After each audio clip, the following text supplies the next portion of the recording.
तो ये episode start होती है और हम देखते हैं मास्टर यान काफी गुस्से में यिंग युआओ से कहते हैं कि 100 मिलियन साल पहले तुम्ही ने लियान लुओ के केस को इन्वेस्टिगेट किया था, पर तुमने इन्वेस्टिगेशन रिपोर्ट में इस जगह के बारे में बिल्कुल भी मेंशन नहीं किया। अब तो ऐसा लगता है कि तुमने जानबूझकर ये सच्चाई सबसे छुपाई। इससे साफ जाहिर होता है कि तुम्ही ने लियान लुओ को किल किया था। अब ये सुनकर यिंग युआओ काफी जोर से हंसने लगती है और मास्टर टू यान से कहती है अब तो तुम मुझे मारना चाहते हो, पर तुम ऐसा नहीं कर सकते क्योंकि तुम कंपनी लॉ के कारण मजबूर हो। और अब वो मास्टर टू यान पे काफी ज्यादा गुस्सा कर रही थी। वो कहती है 100 मिलियन साल पहले एक टेरेस्ट्रियल बैटलफील्ड में तुमने इसी कारण मेरी बहन को मार दिया जो कि तुम्हारी लवर थी। अब ये सुनकर टू यान के साथ साथ बोलन और लुओ फेंग भी शॉक थे। लुओ फेंग फौरन ही बबाता से इस बारे में पूछता है कि कहीं यिंग युआओ कोई बकवास तो नहीं कर रही है या फिर ये सच्ची बात है। आखिर मास्टर टू यान अपने लवर को ही क्यों मारेंगे। अब बबाता इस बारे में रिसर्च करने लगती है। वो बताती है कि बिलियन साल पहले ही ह्यूमन रेस और मॉन्स्टर रेस के बीच बैटल हुआ था और ऐसा कहा जाता है कि ह्यूमन रेस की तरफ से एक इमोर्टल लेवल की वॉरियर पूरे बैटल को ही लीड कर रही थी, पर अनफॉर्चुनेटली उस बैटल फील्ड में वो इमोर्टल लेवल की वॉरियर मारी गई और इसका कारण था उसे बोला गया था कि जब तक कोई नेक्स्ट ऑर्डर ना मिले तब तक वो इनेमी से फाइट करते रहे। अब यिंग युआओ काफी गुस्से में मास्टर टू यान को बताती है कि बस कंपनी और तुम्हारे कारण ही मेरी बहन मारी गई। उससे कहा गया था कि वो कंपनी के ऑर्डर का वेट करे, पर आखिर में उसे कोई भी ऑर्डर नहीं मिला। कंपनी और तुम दोनों ने मिलकर मेरी बहन को मार डाला। ये कहकर यिंग युआओ मास्टर टू यान पे काफी ज्यादा गुस्सा करती है और कहती है आज मैं तुम्हें यहीं पे गाड़ कर अपनी बहन का बदला लूंगी। और अब वो गुस्से से अपनी पूरी एनर्जी को रिलीज करती है जिससे हर तरफ फ्रीज हो रहा था। इवन की यिंग युआओ की एनर्जी इतना ज्यादा पावरफुल है कि इसके डर से पैंथम बेस भी वहाँ से भागने लगते हैं। साथ ही इधर वोका और आइकन को वहाँ खड़ा होने में भी दिक्कत हो रही थी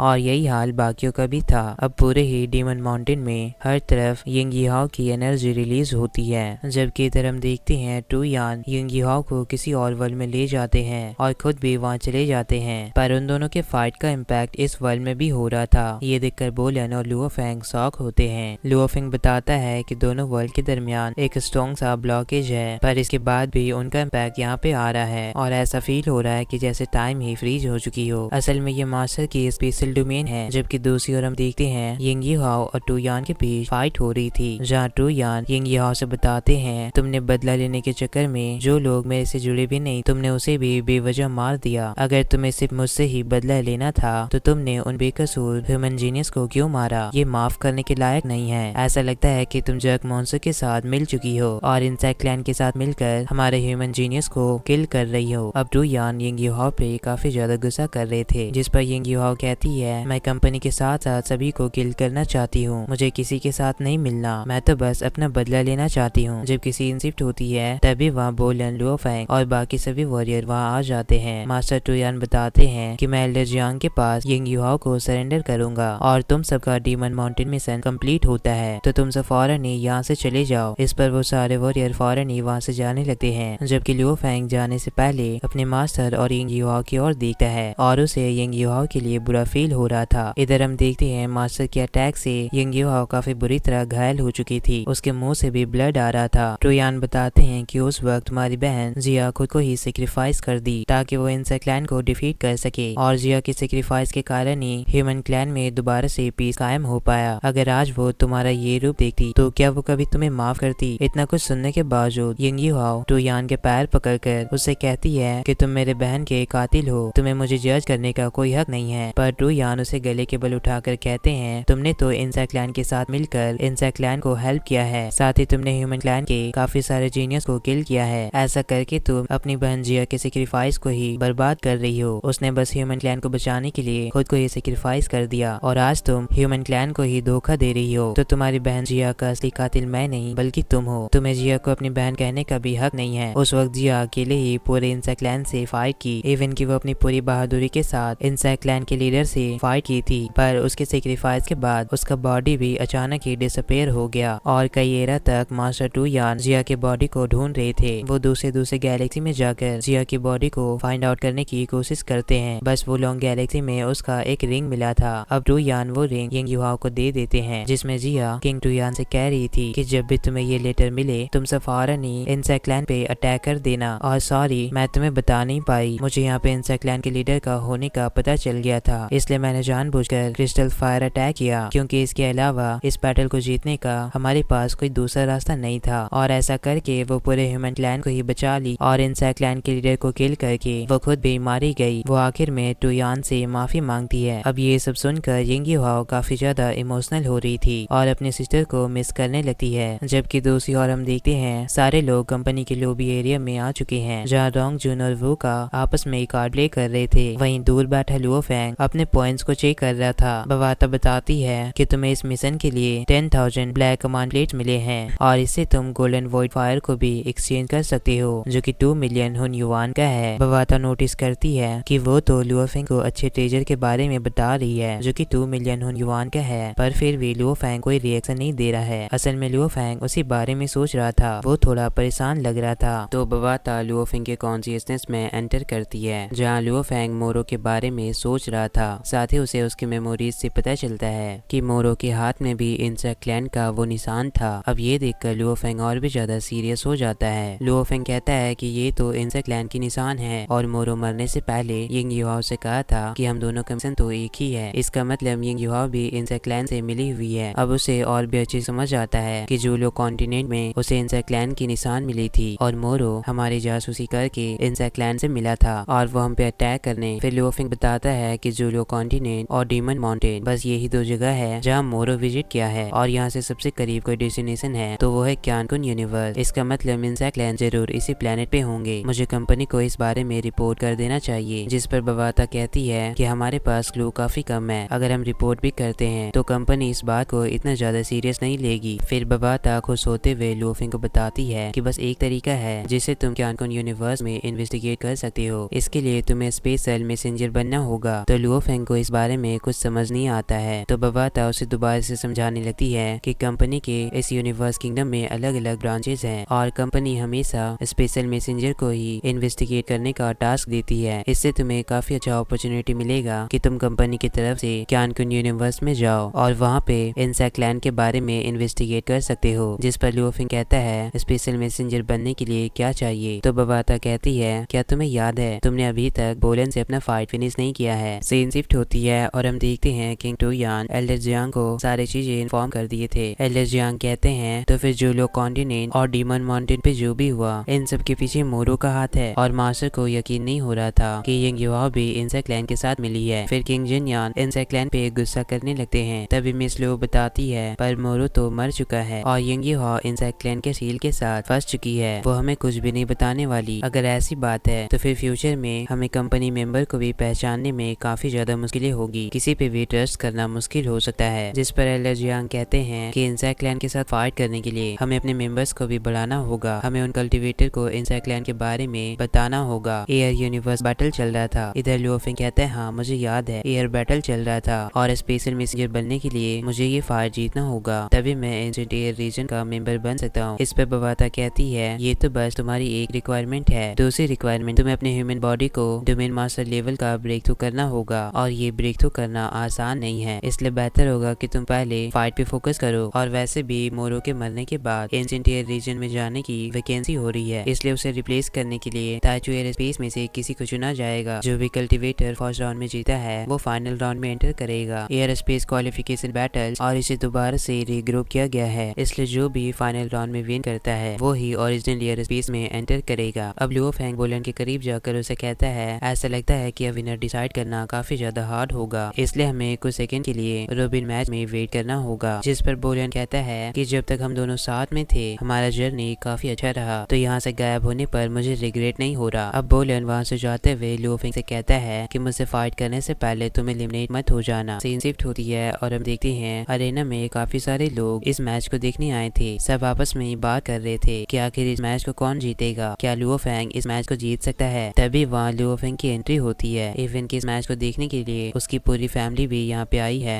लुओ फेंग अपने पैंथम आर्मामेंट से वहाँ के काफी सारे स्ट्रक्चर को तोड़ देता है। अब लुओ फेंग को देखकर बाहर के सारे कल्टिवेटर काफी ज्यादा खुश हो रहे थे। मास्टर यान भी लुओ फेंग को देखकर खुश हो रहे थे, पर तभी वहाँ बोलन स्पेस टाइम को ब्रेक करके एंट्री लेता है। अब बोलन को भी देखकर सारे वॉरियर काफी ज्यादा चीर करने लगते हैं। इधर मिस लुओ एल्डर जियांग से बताती है लुओ फेंग और बोलन दोनों ही लोंगयू को डिफीट कर दिए और दोनों का रैंक बिल्कुल ही इक्वल है। मुझे बिलीव नहीं हो रहा कि इतने सारे कंपटीशन और बैटल राउंड होने के बाद भी फाइनल बैटल इन दोनों के बीच हो रही है, जिस पर एलर जियांग कहते हैं कि आज बोलन और लुओफिंग के फाइट से ये तो डिसाइड हो जाएगा कि ओरिजिनल एयर स्पेस का कोटा कौन अचीव करता है, पर साथ ही हमें ये भी मालूम चल जाएगा कि इस जनरेशन का टॉप जीनियस कौन है। अब लुओफिंग और बोलन दोनों फाइट करने के लिए तैयार हो जाते हैं। रेफरी अनाउंस करती है कि अब मैच स्टार्ट होता है। फौरन दोनों ही एक दूसरे पे अटैक करते हैं। बोलन बहुत ही फास्ट मूव करके अपने स्पीयर से अटैक कर रहा था, जबकि लुओफिंग उसे बचते हुए फिश शॉट को यूज करके अटैक करता है। बोलन भी उसके अटैक को ब्लॉक कर लेता है और इसी बीच लुओफिंग उसे दूर कर देता है और दोबारा से वो दोनों करीब होकर फाइट करने लगते हैं, जहां बोलन फिर से उस पे स्पीयर से अटैक करता है और अब दोनों ही बहुत ही ज्यादा फास्ट मूव करके एक दूसरे पे अटैक किए जा रहे थे, जिससे वहाँ का सारा स्ट्रक्चर ही डिस्ट्रॉय हो रहा था। बोलन अपने फॉर्मेशन बनाकर लुओफिंग पे अटैक करता है, तो लुओफिंग भी उससे बचने के लिए अपने डिवाइन वेपन के 4th लेवल को एक्टिवेट करता है। इधर मिस लियो बताती है कि ज्यादातर कल्टीवेटर का स्पिरिचुअल वेव केवल 100 फ्रीक्वेंसी ही होता है, पर लुओफिंग की डिवाइन वेपन का हाइट तो 300 तक चला गया है। ऐसा लगता है कि डीमन माउंटेन की मिशन तुम्हारे डिसाइपल को और भी ज्यादा स्ट्रॉन्गर बना दी है। इधर हम देखते हैं लुओफिंग अपने काफी सारे शॉट से बोलन पे अटैक कर देता है, पर इससे भी बोलन को कुछ भी नहीं होता। इधर मास्टर यान बताते हैं कि बोलन के पास लो ऑफ टाइम है, जिससे वह आसानी से फ्लो टाइम को मैनिपुलेट कर सकता है। साथ ही उसके पास स्पेस लॉ भी है, जिससे वह आसानी से इल्यूजन क्रिएट कर सकता है। ये दोनों पावर कंबाइन होकर काफी एक्स्ट्राऑर्डिनरी अटैक कर सकते हैं। बोलन भी कम नहीं है, ये भी काफी अच्छा जीनियस है। इधर हम देखते हैं वो दोनों लगातार एक दूसरे पे अटैक कर रहे थे। लुओफिंग जैसे ही बोलन पे अटैक करता है, बोलन वहाँ पे इल्यूजन बना लेता है और फिर वो उसे चकमा देकर काफी जोरदार किक मारता है, जिससे लुओफिंग पीछे आ जाता है। फिर बोलन उस पे स्पीयर से अटैक करता है, लेकिन इस बार लुओफिंग अपने स्वॉर्ड से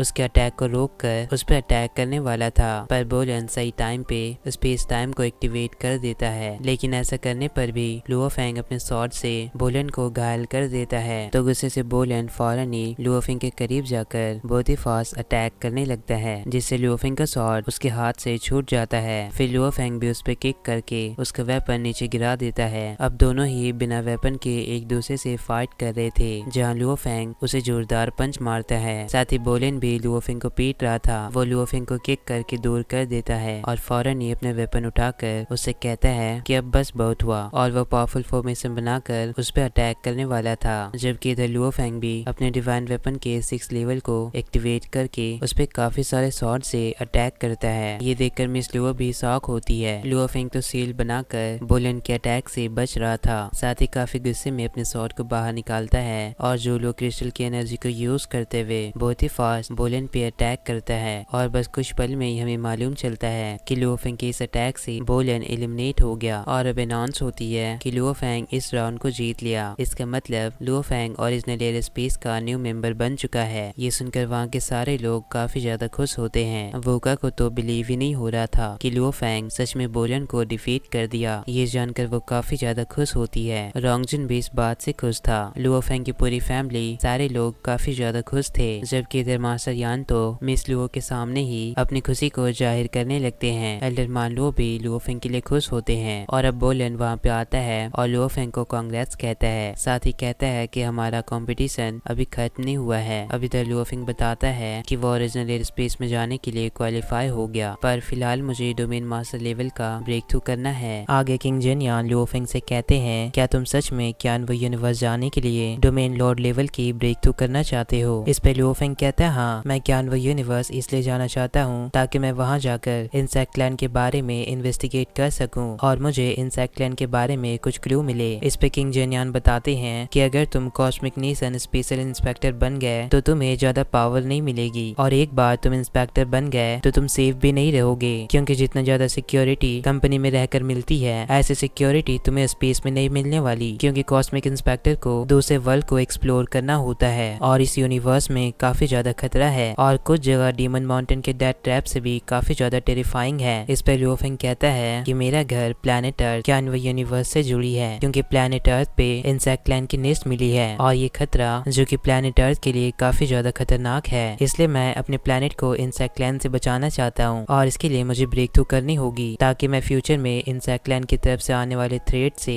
प्लैनेट अर्थ को बचा पाऊँ। इसके लिए किंग जिनयान मान जाते हैं और कहते हैं, मैं तुम्हारे डिसीजन की रिस्पेक्ट करता हूँ और ये मेरी रिस्पॉन्सिबिलिटी है कि मैं अपने डिसाइपल को प्रोटेक्ट करूँ। जो भी मेंबर ओरिजिनल एयर स्पेस में एंटर करता है, हर एक के पास इमोर्टल लेवल के स्ट्रॉन्ग मैन उसकी गार्डिंग करते हैं, और मैं किसी को जानता हूँ जिस पे मैं काफी ज्यादा ट्रस्ट कर सकता हूँ, वो तुम्हारा वेट करेगा। इसके लिए लुओ फैंग अपने मास्टर को थैंक यू कहता है। सीन शिफ्ट होती है ताइचू एयर स्पेस में, जहाँ पे लुओ फैंग वोका और रोंगजुन के साथ ड्रिंक करके एंजॉय कर रहा था। तभी अचानक ही वोका दोनों को हग कर लेती है। फिर लुओ फैंग उनसे मिलने के बाद ओरिजिनल एयर स्पेस के लिए निकल जाता है, पर रोंगजुन उसे बाय नहीं कर रहा था, तो वोका उसे पीटते हुए याद दिलाती है, और फिर रोंगजुन भी लुओ फैंग को बाय करने लगता है। अब लुओ फैंग फौरन ही अपने स्पेसशिप से ओरिजिनल एयर स्पेस की ओर जाता है, जहाँ यूनिवर्स में आने के बाद लुओ फैंग बताता है कि यहाँ पे 130 से काफी ह्यूज स्टार मूव कर रहे हैं, पर इनके लॉ को देखकर ऐसा लगता है कि इन प्लैनेट का लॉ काफी ज्यादा मिस्टीरियस है। ओरिजिनल एयर स्पेस का कोर एरिया बिल्कुल भी सिंपल नहीं है, ये नॉर्मल यूनिवर्स से काफी ज्यादा अलग है। बाय द वे, अब हम जब ओरिजिनल एयर स्पेस में आ चुके हैं, तो हमें उन सीक्रेट मेथड की प्रैक्टिस करनी चाहिए जिनसे हम इंसेक्ट क्लैन को डिफीट कर सके। जिस पर बबाता उसे काफी सारे सीक्रेट मेथड देती है, जिनको वो मास्टर करके इंसेक्ट क्लैन को डिफीट कर सकता है, और इनको प्रैक्टिस करने के लिए एटलीस्ट यूनिवर्स लेवल या फिर उससे ऊपर का कल्टिवेटर होना चाहिए। इस पर लुओ फैंग कहता है ठीक है, तो अब मुझे अपने ह्यूमन बॉडी से डोमेन लॉर्ड लेवल का ब्रेक थ्रू करना चाहिए। वो फौरन ही अपने स्पेसशिप के साथ मास्टर के बताए हुए डेस्टिनेशन पे जाता है। उस स्पेसशिप के अंदर से लुओ फैंग की स्पेसशिप नीचे आती है। वहाँ पे एक बंदा लुओ फैंग का वेट कर रहा था। लुओ फैंग उसे देखकर चौंक जाता है, जिस पर वो बंदा कहता है, सीनियर लुओ फैंग, मेरा नाम डेलुन है, जो कि मास्टर टू यान का डिसाइपल है, और इसका निकनेम ब्लड थर्स्टी किंग है। फिर वो बताता है कि डिसाइपल के रूप में देखे तो मैं आपसे जूनियर हूँ। ये सुनकर लुओ फैंग तो चौंक जाता है। ऊपर से जैसे ही उसका आई कांटेक्ट डेलुन के साथ होता है, तो वो तो उसके कोर को देखकर ही अनकॉन्शियसनेस जैसा फील कर रहा था। लुओ फैंग गिरने ही वाला था कि डेलुन उसे बचा लेता है। अब लुओ फैंग कहता है कि डेलुन का स्ट्रेंथ तो इमोर्टल मार्केस लेवल पे है, साथ ही इसका मेंटल पावर भी बहुत ही ज्यादा पावरफुल है। बस इसे देखने से ही मेरा माइंड अनकॉन्शियसनेस जैसा फील कर रहा था। ये बंदा इतना ज्यादा पावरफुल होने के बाद भी मेरा जूनियर है। फिर डेलुन लुओ फैंग से कहता है कि आज से मैं आपका पर्सनल गार्ड हूँ, और मैंने सुना है कि आप डोमेन लॉर्ड लेवल का ब्रेक थ्रू करना चाहते हैं। दूसरे वर्ल्ड के मुकाबले ओरिजिनल एयर स्पेस में आपका कल्टीवेशन और भी ज्यादा फास्ट होगा। अब वो लुओ फैंग को आगे ले आता है और इस वर्ल्ड की मिस्ट्री को एक्सप्लेन करने लगता है कि इस ओरिजिनल एयर स्पेस में 136 ह्यूज प्लैनेट्स हैं, और इन सारे प्लैनेट का मूवमेंट इस यूनिवर्स के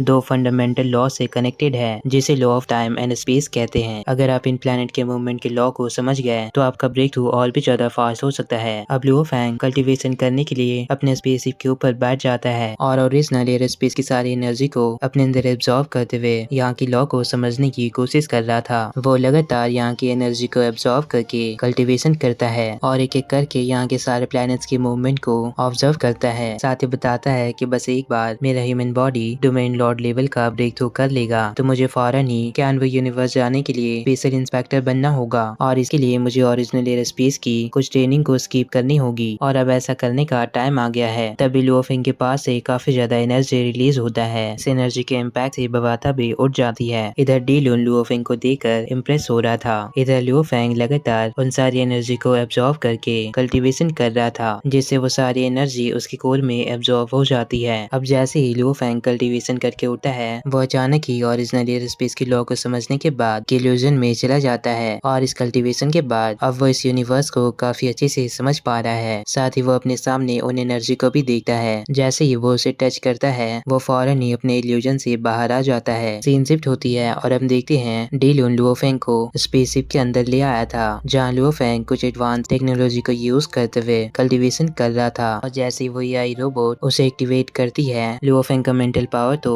पहले से काफी ज्यादा इंक्रीज हो जाता है। साथ ही वो लुओ फैंग को कांग्रेट कहती है, बताती है कि तुम्हारा साइकिक पावर, फिजिकल स्ट्रेंथ और तुम्हारा डीएनए डोमेन लॉर्ड लेवल का ब्रेक थ्रू कर चुका है, और अब कंपनी रेगुलेशन के अकॉर्डिंग अब तुम कैनवा यूनिवर्स के लिए अप्लाई कर सकते हो। इससे लुओ फैंग स्पेशल इंस्पेक्टर बनेगा। साथ ही वो बताती है कि बहुत ही जल्द तुम्हें अपॉइंटमेंट मिलेगा, तब तक के लिए तुम अपनी जर्नी को कंटिन्यू कर सकते हो। अब लुओ फैंग अपने स्पेसशिप से डेलुन के साथ ओरिजिनल एयर स्पेस से बाहर आ जाता है। फिर डेलुन लुओ फैंग से बताता है कि अब वो ओरिजिनल सीक्रेट रियल्म से बाहर आ चुके हैं, तो अब वो यहाँ से टेलीपोर्ट होकर डिवाइन किंगडम जा सकते हैं। जिस पर लुओ फैंग कहता है, मैंने डिवाइन किंगडम के बारे में काफी कुछ सुना है, तो इस बार मैं अपने आंखों से डिवाइन किंगडम को देखना चाहता हूँ, तो फिर चलो टेलीपोर्टेशन करते हैं। अब डेलुन आगे आकर टेलीपोर्टेशन प्रोसेस स्टार्ट करता है, जिससे वहाँ पे दूसरे वर्ल्ड का पोर्टल ओपन होता है। वहाँ से काफी ज्यादा एनर्जी रिलीज हो रही थी। ये देखकर लियोफिंग कहता है ये तो काफी ज्यादा खूबसूरत है और उस अल्टर से काफी ज्यादा एनर्जी रिलीज होने पर लियोफिंग की पूरी स्पेसी भी बस कुछ पल में ही दूसरे वर्ल्ड में टेलीपोर्ट हो जाती है। टेलीपोर्ट होने के बाद डेलुन लियोफिंग से कहता है सीनियर अब हम क्यानवा यूनिवर्स में आ चुके हैं और ये बस ड्रैगन स्टार से 12 दिन की जर्नी है। इस पर लियोफिंग काफी ज्यादा इम्प्रेस होता है कि ड्रैगन स्टार प्लेनेट से क्यानवा यूनिवर्स आने में 12 दिन लगते हैं, जबकि इस टेलीपोर्टेशन मेथड से वो बस पलक झपकते ही क्यानवा यूनिवर्स आ गया। फिर लियोफिंग उससे पूछता है तुम डायरेक्टली ड्रैगन स्टार प्लेनेट पे टेलीपोर्ट क्यों नहीं हुए। डेलुन उसे बताता है कि क्यानवा यूनिवर्स इस स्पेस की काफी सीक्रेट जगह पे है और हमें अपने डेस्टिनेशन पे टेलीपोर्ट होने के लिए एक क्लियर चैनल बनाना पड़ता है, इसलिए मैंने इस प्लेनेट पे इमोर्टल डिवाइन पावर छोड़ा था और सभी का इमोर्टल डिवाइन पावर काफी यूनिक होता है जिससे हमें अपने पावर को ट्रेस करने में आसानी होती है। और वो डायरेक्टली टेलीपोर्टेशन मेथड इसलिए चूज किया क्योंकि ये प्लेनेट काफी ज्यादा सीक्रेट है। अगर दूसरे क्लैन के लोग इसे डिस्कवर कर लेंगे तो ये हमारे लिए काफी ज्यादा खतरनाक हो सकता है। फिर लियोफिंग कहता है स्पेशल मैसेंजर बनने से पहले मुझे और कुछ करना चाहिए। फिर वो एक चेम्बर में जाकर अपने फिजिकल स्ट्रेंथ को इंक्रीज करने लगता है। साथ ही वो अपने स्पेसशिप से ड्रैगन स्टार प्लेनेट जा रहा था। अब जैसे ही वो ड्रैगन स्टार प्लेनेट पे आता है लियोफिंग सबसे पहले अपना अकाउंट चेक करता है। अपने अकाउंट बैलेंस को देखकर वो काफी ज्यादा खुश होता है। इवन बबाता तो यहाँ डांस करने लगती है। अब लियोफिंग काफी खुश होकर ड्रैगन स्टार प्लेनेट को एक्सप्लोर करने जाता है। साथ ही वो बताता है कि उसके मास्टर ह्यानबो ने उसके लिए यहाँ पे 3,150,000 होनीवान उसके लिए छोड़ा था और ये इतना ज्यादा बैलेंस है कि वो आसानी से स्टार डोमेन को भी बाय कर सकता है। अब लियोफिंग और बबाता दोनों काफी खुश होकर आगे की ओर जा रहे थे। फिंग बताता है कि फाइनली वो मोयन वाइन के एवोल्यूशन को रिपेयर कर सकता है और वो अपने मनी को यूज करके ड्रैगन स्टार प्लेनेट से मोयन वाइन के लिए काफी सारे ट्रेजर बाय करता है और बताता है कि बस एक बार मोयन वाइन रियल मास्टर का ब्रेक थ्रू कर लेगी फिर मेरे पास फिलहाल जितने वाइन्स हैं इससे दुगना वाइन्स होगी और पहले से और भी ज्यादा स्ट्रॉन्गर होगी। पर जैसे जैसे वो हायर लेवल को अचीव कर रहा है उसके लिए इमोर्टैलिटी का ब्रेक थ्रू करना और भी ज्यादा डिफिकल्ट हो रहा है। आगे लियोफिंग मीटियोर स्टार को बाय करता है। ये एयरक्राफ्ट काफी ज्यादा ह्यूज और एडवांस लग रही है। अब सारे रोबोट्स बबाता, अतुका और लियोफिंग सब मिलकर मीटियोर स्टार पे वर्क करते हैं। अतुका इंटरनल चीजों को रिपेयर कर रही थी जबकि लियोफिंग उसे पेंट कर रहा था। अब काफी ज्यादा हार्डवर्क करने के बाद उनका मीटियोर स्टार एयरक्राफ्ट रेडी हो जाता है जिसे बबाता एक्टिवेट करके टेस्ट करने लगती है और फाइनली मीटियोर स्टार एयरक्राफ्ट पूरी तरह से रिपेयर हो चुका है। लियोफिंग बताता है अराउंड 320,000 युवान इसको रिपेयर करने में लगे हैं। लियोफिंग बताता है कि मीटियोर स्टार एयरक्राफ्ट मास्टर ह्यानबो और बबाता की पर्सनल एयरक्राफ्ट है जो कि मास्टर ह्यानबो यूनिवर्स को एक्सप्लोर करने में यूज करते थे, पर उस वॉर के कारण ये भी डिस्ट्रॉय हो गया था और बस एक बार ये रिपेयर हो गया तो इसे रोकना इतना आसान नहीं है। तभी लियोफिंग को गाओसन वेदी कॉल करता है और कहता है ब्रदर लियोफिंग तुम अच्छे फ्रेंड नहीं हो, तुम ड्रैगन स्टार प्लेनेट आए और मुझे इन्फॉर्म भी नहीं किया। ऐसे आज रात मैंने सिर्फ तुम्हारे लिए एक प्राइवेट रूम बुक किया है और वो लियोफिंग को वहाँ पे इनवाइट करता है। लियोफिंग अपने गार्ड डेलुन के साथ उस जगह पर जाता है। फिंग उस प्लेस को देखकर कहता है कि काफी लंबे समय बाद मैं यहाँ पे वापस आ रहा हूँ। साथ ही लियोफिंग ड्रैगन स्टार प्लेनेट पे मास्टर थोंग और जीकिंग को देखता है जहाँ मास्टर थोंग जीकिंग से कह रहे थे कि मैं इस रेस्टोरेंट में कई बार खा चुका हूँ, ये रेस्टोरेंट काफी अच्छा है। पर लियोफिंग तो मास्टर थोंग को देखकर काफी ज्यादा खुश होता है और एक्साइटेड होकर फौरन ही उनसे मिलने जाता है। पर यहाँ लियोफिंग को थोड़ा अजीब लगता है क्योंकि मास्टर थोंग और जीकिंग एक दूसरे का हाथ पकड़े हुए थे। पर लियोफिंग इस बात को इग्नोर करता है और कहता है मिस जीकिंग भी यहाँ पे आई है, जिस पर मास्टर थोंग लियोफिंग से कहते हैं थर्ड ब्रदर तुम वापस कब आए। पर लियोफिंग कहता है ये काफी लंबी कहानी है, चलो साथ में बैठकर बात करते हैं। अब यहाँ लियोफिंग मास्टर थोंग को सारी बातें बताने लगता है। वो बताता है कि वो इंसेक्ट लैंड के बारे में इन्वेस्टिगेट करने के लिए क्यानवा यूनिवर्स जा रहा है। पर यहाँ पे लियोफिंग को और भी अजीब लगता है जब वो देखता है मास्टर थोंग और जीकिंग काफी करीब बैठकर कपल जैसा बिहेव कर रहे थे। पर लियोफिंग इस बार इस बात को इग्नोर नहीं करता है और वो डायरेक्टली पूछ लेता है कि तुम दोनों थोड़ा अजीब बिहेव कर रहे हो, जिस पर मास्टर थोंग बताते हैं कि वो ऑलरेडी जीकिंग को प्रपोज कर चुके हैं। इस पर जीकिंग भी हाँ करती है। ये सुनकर लियोफिंग काफी ज्यादा शॉक होता है और मास्टर थोंग को इसके लिए कांग्रेस कहता है। इवन की लियोफिंग डायरेक्टली जीकिंग को भाभी बुलाता है। इस पर जीकिंग शर्माने लगती है। तभी वहाँ एक लेडी इस और आ रही थी और वहाँ की गार्ड उसे मना कर रही थी कि आप अंदर नहीं जा सकते, ये एक प्राइवेट रूम है। पर फिर भी वो लेडी यहाँ पे आ जाती है। डेलुन उसे काफी गुस्से में देखता है। वो लेडी डेलुन को भावनी देती है और जीकिंग से कहती है प्रिंसेस मास्टर सिल्वर स्नो ने आपके लिए एक मैसेज भेजा है। मास्टर सिल्वर स्नो वहाँ पे अपेयर होती है और काफी गुस्से में जीकिंग से कह रही थी तुम फौरन ही यहाँ पे आ जाओ, तुम ऐसे बंदे के साथ टाइम स्पेंड कर रही हो जिसका कोई भी फैमिली फैमिली बैकग्राउंड तक नहीं है, ये तुम्हारे लिए बिल्कुल भी लायक नहीं है। ये सब सुनकर लुओ फेंग को काफी ज्यादा गुस्सा आ रहा था। साथ ही वो जी किंग से डायरेक्टली कहती है कि तुम इसे मना कर दो। ये सुनकर जी किंग तो काफी ज्यादा परेशान हो रही थी। साथ ही वो सिल्वर स्नो कहती है अगर तुम मेरी बात नहीं मानती हो तो फिर फ्यूचर में तुम्हें प्रॉब्लम होगा, तो तुम मुझे मत बोलना। ये सुनकर मास्टर हॉन्ग भी काफी ज्यादा गुस्सा कर रहे थे, पर जी किंग उसे रोक लेती है और सिल्वर स्नो से कहती है कि मैं तुम्हारे साथ जाऊंगी। अब जी किंग वहाँ से जा रही थी, पर मास्टर हॉन्ग उसका हाथ पकड़कर उसे रोक लेते हैं और कहते हैं मेरे लिए तो रुको। पर वो लेडी कहती है प्रिंसेस जी किंग जल्दी कीजिए, और मजबूरन जी किंग को मास्टर हॉन्ग को छोड़कर वहाँ से जाना पड़ता है। इससे मास्टर हॉन्ग काफी ज्यादा डिसअपॉइंट होते हैं, पर लुओ फेंग उस पर काफी ज्यादा गुस्सा कर रहा था। वो मास्टर हॉन्ग से पूछता है आखिर ये सिल्वर स्नो का बैकग्राउंड क्या है। इस पे डीलून बताता है कि वो जी फैमिली की क्लैन एंसेस्टर है, जो कि क्यान वो यूनिवर्स किंगडम की 300 लॉर्ड्स में से एक है। इवन की वो वर्चुअल यूनिवर्स कंपनी में मार्शल डिपार्टमेंट ऑफ क्यानो ब्रांच की हेड है, और वर्चुअल यूनिवर्स कंपनी में क्यानो ब्रांच दो पार्ट्स में डिवाइड है, एक मार्शल डिपार्टमेंट और दूसरा बिजनेस डिपार्टमेंट। दोनों के पास खुद का मिलिट्री है, दोनों ही काफी ज्यादा पावरफुल है। इवन की दूसरे एम्पायर के एम्परर भी इनको अंडरस्टिमेट करने की हिम्मत नहीं करते हैं। पर फिर डीलून लुओ फेंग से कहता है लेकिन सीनियर, जब आपको अपनी पोस्ट मिल जाएगी तो आपको इनसे डरने की जरूरत नहीं है, क्योंकि आपकी अथॉरिटी इन दोनों डिपार्टमेंट के हेड से ऊपर होगी। ऐसा भी हो सकता है कि आपको अथॉरिटी मिलने के बाद आप इन दोनों डिपार्टमेंट के पावर को कंट्रोल कर सकते हैं, तो फिर इन दोनों डिपार्टमेंट को आपसे डरने की जरूरत है, ना कि आपको इनसे। ये सुनकर तो लुओ फेंग काफी ज्यादा खुश होता है और कहता है तो फिर ये तो काफी अच्छी बात है, और पूरे कॉन्फिडेंस में मास्टर हॉन्ग से कहता है तो फिर कोई बात नहीं, मैं आपके इस मैटर को सॉल्व कर दूंगा। पर मास्टर हॉन्ग लुओ फेंग को मना कर देते हैं और कहते हैं ये मेरे और जी किंग की बात है, कभी न कभी तो मुझे ये फेस करना ही पड़ता। तो लुओ फेंग भी मास्टर हॉन्ग की इस डिसीजन की रिस्पेक्ट करता है। जबकि दूसरी ओर हम देखते हैं एक लेडी किसी बंदे से कहती है मैंने एक्सपेक्ट नहीं किया था कि कंपनी किसी कल्टीवेटर को इतना जल्दी सेंड करेगी। वहीं दूसरा बंदा जिसका नाम जिन युहाओ है वो कहता है वैसे भी लुओ फेंग टॉप लेवल का जीनियस है और ये किंग जेन्यान का डिसाइपल है। किंग जेन्यान इसे काफी ज्यादा पसंद करते हैं। अगर इसने डिसाइड किया है कि वो इंसेक्ट क्लैन के बारे में इन्वेस्टिगेट करेगा